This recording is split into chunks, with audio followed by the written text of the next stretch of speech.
my front door being smashed in. It was a single, violent hit. I jumped out of bed and ran into the hallway. There was wood debris all over the floor, and the front door was wide open, but whoever did it must have been moving quickly because they weren't there.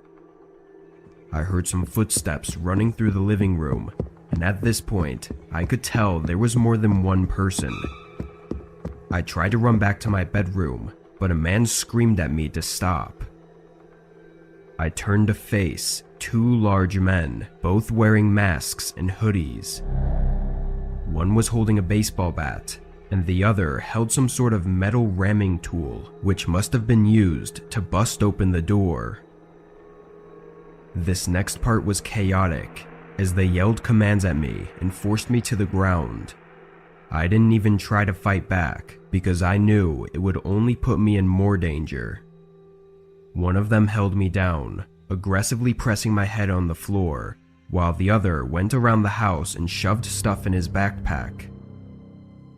I was panicking, breathing heavily, and trying to convince them to get off me and just let me stay out of their way. I probably should have just shut up and stayed quiet, but it was hard to think straight. Somewhere around 2 to 3 minutes in, the man that was grabbing stuff came running back to the hallway, yelling at me and the other guy about something outside. The man got off me and ran over to the window. Then they both came running back and pushed me down as I was trying to get up. They looked full of rage as they started attacking and threatening me before trying to run out the back door, but they were too late.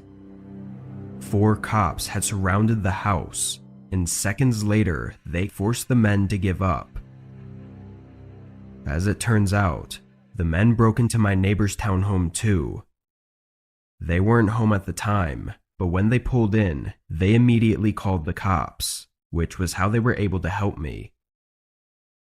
The 2 men turned out to be just regular guys trying to make some quick money. Aside from the smashed front door and a few bruises, I was alright. I still think it was stupid of them to attack me instead of just making a run for it at the end, but I'm sure either way they were screwed.